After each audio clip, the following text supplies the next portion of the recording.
Welcome to iDream media. So, జనరల్‌గా cooking oils దీని గురించి చాలా కథనాలే వస్తూ ఉంటాయి. సో, రిఫైన్డ్ ఆయిల్స్ అవాయిడ్ చేయమని చెప్తూనే ఉంటారు. కానీ మనం రెగ్యులర్‌గా వాడుతూనే ఉంటాం. అసలు రిఫైన్డ్ ఆయిల్స్ అనేవి ప్రాసెస్ అనేది ఎలా ఉంటుంది? ఇవి వాడితే మనకొచ్చే అనారోగ్య సమస్యలేంటి? దీని గురించి డాక్టర్స్ ఏం చెప్తున్నారు? వివరాలు తెలుసుకుందాం. మనతో పాటు ప్రముఖ internal medicine specialist doctor Rajesh Yukkara గారున్నారు. డాక్టర్ గారు నమస్తే అండి. నమస్తే.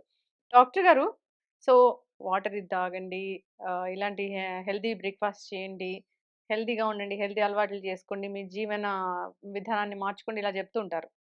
అయితే ఆయిల్స్ గురించి కూడా చెప్తూ ఉంటారు. రిఫైన్డ్ ఆయిల్స్ వాడొద్దని మీ డాక్టర్స్ అందరూ చెప్తూనే ఉంటారు. అంటే అసలు ప్రాసెస్ అనేది ఎలా ఉంటుంది డాక్టర్ గారు? అది కూడా సీడ్స్ నుంచే వస్తది. అది కూడా ఆయిలే. చూస్తే రైస్ బ్రాన్ ఆయిల్ అలానే స్మెల్ వస్తూ ఉంటుంది. అంటే అది నిజంగా ఆయిల్ అంటే ఆయిల్ కాదా? ఎందుకు అనారోగ్య సమస్యలొస్తాయి అది వాడితే? మంచి టాపిక్ అండి ఇది. బేసిక్‌లీ దానికన్నా ముందు ఒక డిస్కషన్ తీసుకొస్తాను. మనం కామన్‌గా వాడేది సన్‌ఫ్లవర్ ఆయిల్. హ్మ్. Sunflower refined oil. హ్మ్. సన్‌ఫ్లవర్ సీడ్ ఎప్పుడన్నా మనం కొంటే ఈ మధ్య సీడ్స్ అన్నీ దొరుకుతున్నాయి హ్మ్. హెల్తీ హ్యాబిట్స్ అని. ఎక్స్‌పెన్సివ్ ఉంటది. హ్మ్. Around 250-300 per kilo. మరి సన్‌ఫ్లవర్ సీడ్ 350 రూపీస్ ఉంటే హ్మ్. 1 కిలో నుంచి 1 లీటర్ ఆయిల్ వస్తదా? హ్మ్. రాదు. హ్మ్. మరి ఎలా మార్కెట్‌లో మనకి 150 రూపీస్‌కే దొరికిపోతుంది? Hmm. Number 1 question. So, basically కొంత అడిటివ్స్ ఉన్నాయి అని. Hmm. So, pure form of oil అనేది అలా లేదు అని. హ్మ్. సో, రిఫైనరీస్ హ్మ్. అంటే అందరికీ కామన్ మనకు తెలిసేది పెట్రోలియం హ్మ్. రిఫైనరీస్. సో, అక్కడ రిఫైనింగ్ అనేది ఏంటంటే ఒక క్రూడ్ ఎలిమెంట్ తీసుకొని బాగా దాన్ని ఫిల్టర్ చేసి హ్మ్. తీసుకొచ్చేదే రిఫైనింగ్. అవును. సో, ఎక్స్‌ట్రీమ్ హీట్‌కి సబ్జెక్ట్ చేసిన సబ్స్టెన్సెస్‌ని హ్మ్. డిజాల్వ్ చేసి ఆయిల్ ఎక్స్‌ట్రాక్షన్ అనేది జరుగుతుంది. హుహు. సో, ఈ జరిగే క్రమంలో ఈ బర్నింగ్ అనేది జరుగుద్ది. రిఫైనింగ్ అంటే బాగా బర్న్ హ్మ్. చేస్తారు.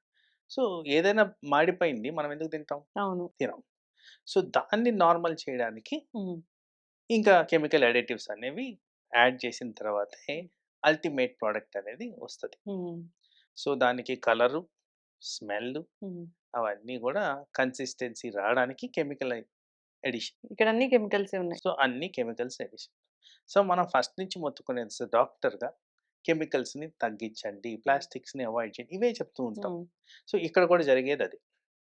సో, ఆ కారణంగా ఏమవుతుంది? ఎప్పుడైతే కెమికల్స్ యాడ్ అవుతున్నాయో బాడీ మీద ఇంపాక్ట్ అనేది జరుగుతుంది. హ్మ్.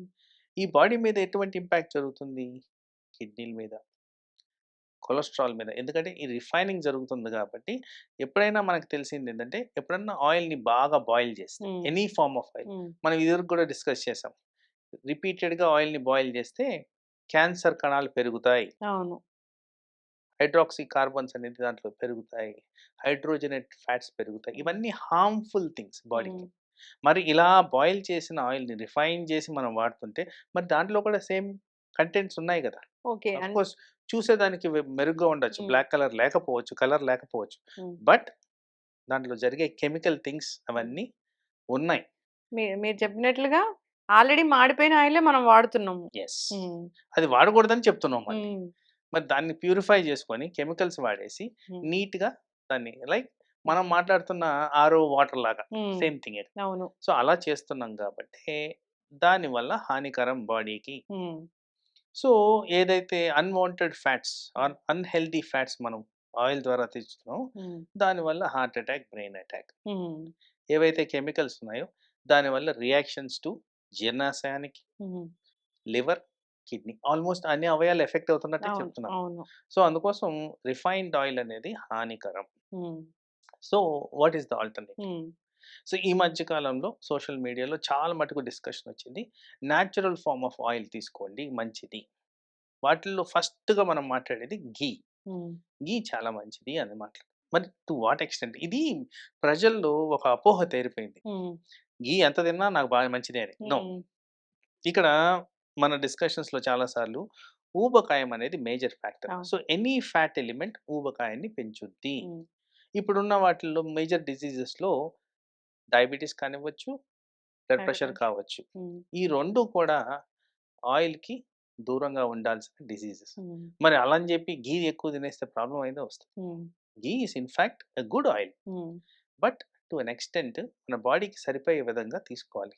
అది ఎవరు ఎక్స్‌పర్టీస్ ద్వారా అడ్వైస్ తీసుకొని ఎంత తినొచ్చు అనేది హ్మ్. చూసుకోవాలి. సో, అలాగే కోల్డ్ ప్రెస్ ఆయిల్స్ ఈ హ్మ్. మధ్య కాలంలో చాలా మటుకు దొరుకుతున్నాయి. అక్కడ కూడా జెన్యూనిటీ అనేది చూసుకోవాలి. ఎంత మంచిగా ఇది చేస్తున్నారు. చూసుకొని హ్మ్. అలాంటివి తీసుకున్నా అది కూడా మోడరేషన్‌లో హ్మ్. Based on your health yes. Advice, expertise హ్మ్. అందరిని ఇన్వాల్వ్ చేసుకొని తీసుకుంటే ఆల్వేస్ ఆయిల్ అనేది చాలా లిమిటెడ్‌గా తీసుకోవాలి. హ్మ్. ఒక యావరేజ్ చొప్పున అందాజాగా చెప్తే ఒక పర్సన్‌కి హాఫ్ కిలో పర్ మంత్ హ్మ్. ఇది మనం వాడాల్సిన పద్ధతి. హ్మ్. ఇలా వాడితే మనకి హెల్త్ ప్రాబ్లమ్స్ రాకుండా కాపాడుకోవచ్చు. ఇది నేను చెప్పింది కూడా ఒక హెల్తీ పర్సన్‌కి. హ్మ్. ఎవరికైతే ప్రాబ్లమ్స్ ఉంటాయో మళ్ళీ వాళ్ళకి ఇంకా కట్ అవును. అలా చేయాలి. అది కరెక్ట్ పద్ధతి ఆఫ్ యూసేజ్ ఆఫ్ ఆయిల్స్. చక్కగా చెప్పారు డాక్టర్ గారు. అయితే ఇప్పుడు యూసేజ్ ఆయిలు 2, 3 సార్లు వాడిన ఆయిలు, మాడిపోయిన ఆయిలు వాడొద్దంటే, ఆల్రెడీ అది తయారయ్యేదే మాడిపోయి తయారవుతుంది. Refineries yes. సో, దాన్ని మళ్ళీ ఫిల్టర్ జేస్తారా కలర్ రావడానికి? ఫిల్టర్ చేయడమే గాక ఆ! కలర్ మార్చడము, ఆ! తర్వాత దాంట్లో ఉన్న స్మెల్ మాడిపోయిన ఆయిల్ కదా! స్మెల్ ఉంటది. మాడిపోయిన తత్వం ఉంటది. హ్మ్. దాన్ని తగ్గించడానికి కొన్ని కెమికల్స్ యాడ్ చేయడము. హ్మ్. దాని నెక్స్ట్ ఇది షెల్ఫ్ లైఫ్ మెయింటైన్ చేయడానికి హ్మ్. దాన్ని స్టెబిలైజర్స్ హ్మ్. ఇలాంటివన్నీ యాడ్ అయిన తర్వాత ఇట్లాంటివి వస్తాయి మనకి. ఇంకా ఆ ప్యాకెట్ల మీద, డబ్బాల మీద హార్ట్ బొమ్మలేసి అవన్నీ ఎందుకు? అంటే హార్ట్ అటాక్ వస్తదనా? అంతే మీరు అనుకోవాలా చెప్పే డాక్టర్ దాని గారు? ప్రకారం అలాగే ఆ! ఉంది. బట్ అది మార్కెటింగ్ స్ట్రాటజీ అది. హ్మ్. గుడ్ ఫర్ హార్ట్, గుడ్ హ్మ్. ఫర్ హెల్త్ అని హ్మ్. పెడతారు కానీ యూజువల్లీ అది అవాయిడ్ చేయడమే బెటర్. హ్మ్. ఇప్పుడు అంటే ఆయిల్స్ గానుగ నూనెలే తీసుకున్నాను డాక్టర్ గారు. గానుగ నూనె కావచ్చు, ఘీ కావచ్చు. ఇది మీరన్న మోతాదుకు మించి కనుక వాడితే కొలెస్ట్రాల్ పెరిగే అవకాశం ఉంటదా? డెఫినెట్‌లీ ఇప్పుడు ఒక ఒక పర్సన్‌కి ఫర్ ఎగ్జాంపుల్ థైరాయిడ్ డిసీజ్ ఉందనుకుందాం. హ్మ్.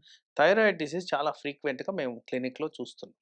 సో, చూస్తున్నప్పుడు థైరాయిడ్ మూలాన బాడీలో మెటబాలిజం అనేది తగ్గిపోద్ది. ఊబకాయం అనేది అందరూ లావు పెరుగుతారు. వాటిలో మేజర్ ఫ్యాక్టర్ ఊబకాయం పెరిగినప్పుడు మేజర్ ఫ్యాక్టర్ ఫ్యాట్. హ్మ్. ఫ్యాట్ అనేది పెరుగుతున్న తరుణంలో నాకిది మంచి ఆయిల్ అని చెప్పి అది తింటే ఇంకా ఎక్స్‌ట్రా అవుతుందే గానీ తగ్గట్లేదు కదా! హ్మ్. బర్నింగ్ కెపాసిటీ తగ్గిపోయినప్పుడు మీరు ఎక్స్‌ట్రా క్యాలరీస్ అనేది లోపలికి తీసుకోకూడదు. హ్మ్. ఉన్న క్యాలరీస్‌ని బర్న్ చేయాలి. Yes. That is when justification అనేది జరుగుద్ది. హ్మ్. సో, ఇన్ని రకాల ఆయిల్స్ ఉన్నాయి డాక్టర్ గారు. అంటే మనం అన్నట్లుగా సన్‌ఫ్లవర్ ఆయిల్ ఉంది. ఎక్కువగా యూజ్ చేస్తూ ఉంటాము. గ్రౌండ్ నట్ ఆయిల్ ఉంది. రైస్ బ్రాన్ ఉంది. సో, రకరకాల ఆయిల్స్ ఉన్నాయి. హెల్త్‌కి ఏది మంచిదసలు? So, basically ah, refined oils వద్దనే అవును. చెప్తున్నాను. హ్మ్. ఒకవేళ మనం నిజంగా ఒక natural form of oil cold cold compress pressed. Oil hmm. తీసుకోవాలంటే ఐడియల్‌గా మిక్స్చర్ ఆఫ్ ఆయిల్స్ బెటర్ అని చెప్తున్నారు. హ్మ్. లైక్ మల్టీ విటమిన్ ఎలా అంటామో హ్మ్. అన్ని రకాల విటమిన్స్ వేసుకోవడం, హ్మ్. అన్ని రకాల ఆయిల్స్ మిక్స్ చేసుకొని వాడుకోవడం అనేది హ్మ్. కరెక్ట్ పద్ధతి. దీని మీద ఒక చిన్న స్టడీ కూడా చేసాం మేము. హ్మ్. మన ఇండియన్ జర్నల్‌లో పబ్లిష్ కూడా చేసాము. హ్మ్. జనరల్‌గా అన్ని ఆయిల్స్‌ని సెపరేట్‌గా ఇండివిడ్యువల్స్‌కిచ్చి హ్మ్. ఒక ఆయిల్‌ని మాత్రం అన్నీ మిక్స్ చేసి ఇచ్చాం. హ్మ్. ఎవరికైతే మిక్స్ చేసిన ఆయిల్ ఇచ్చామో వాళ్ళల్లో కొలెస్ట్రాల్ లెవెల్స్ అధికంగా పెరగకుండా ఓకే. ఉన్నాయి. సో, హ్మ్. It's a small study but హ్మ్. రెలెవెంట్‌గా మాకు అబ్జర్వేషన్స్ అయితే వచ్చాయి. ఇది పబ్లికేషన్‌లో ఉంది ఇది హ్మ్. ఆల్రెడీ. అంటే ఎన్ని ఆయిల్స్ మిక్స్ చేయొచ్చు? ఏ ఆయిల్స్ మిక్స్ చేయొచ్చు? అంటే ఇన్ని రకాలున్నాయి గదా! అది రాషనలైజ్డ్ ఫర్ ద పర్సన్స్ నీడ్స్. హ్మ్. ఎందుకంటే ఇప్పుడు ప్రతి ఆయిల్ ఒక మనిషికి పడతదని చెప్పను. అవును. ఇప్పుడు ఘీ ఉందండి. హ్మ్. ఘీ మంచిదని చెప్తున్నాను. కానీ ఆస్తమా పేషెంట్స్‌లో ఘీ వల్ల ఆస్తమా పెరుగుద్ది. కొంతమందికి అజీర్ణం గూడా జేస్తది. కొంతమందికి లాక్టోస్ ఇంటాలరెన్స్ ఉంటది. దానివల్ల గూడా హ్మ్. వాళ్ళకి స్టమక్ అప్‌సెట్స్ ఒస్తాయి. సో, ఏ ఆయిల్ అనేది ఇండివిడ్యువలైజేషన్. అంటే యెస్. ఒక పర్సన్‌కి కస్టమైజేషన్ జేయడం వల్ల హ్మ్. కరెక్ట్ ఆయిల్ అనేది వాళ్ళు తీసుకుంటారు. ఇది మనకేంటంటే ప్లెజర్ ఇచ్చే థింగ్. అంటే హ్మ్. ఆహారం తినడం అనేది ప్లెజర్ ఇచ్చే థింగ్.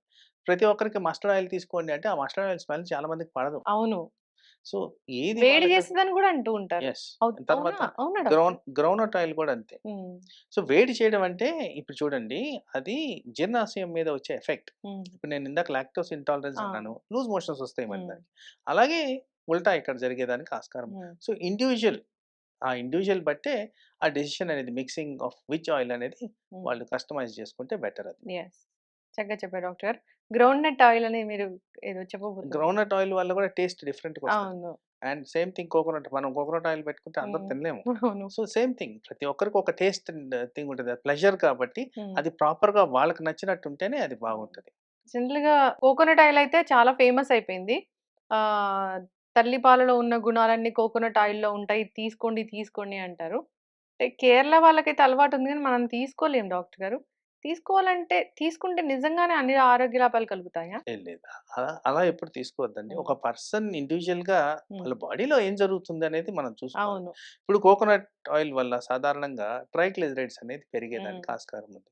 మరి ఫ్యామిలీ పరంగా వచ్చే ట్రైగ్లిజరైడ్స్ హై ఉన్న ఫ్యామిలీలో కోకోనట్ ఆయిల్ తినమంటే ఎలా? అవును. సో, ఆ పర్సన్‌కి రిక్వైర్మెంట్ బట్టే ఆ హ్మ్. డెసిషన్ అనేది తీసుకోవాలి.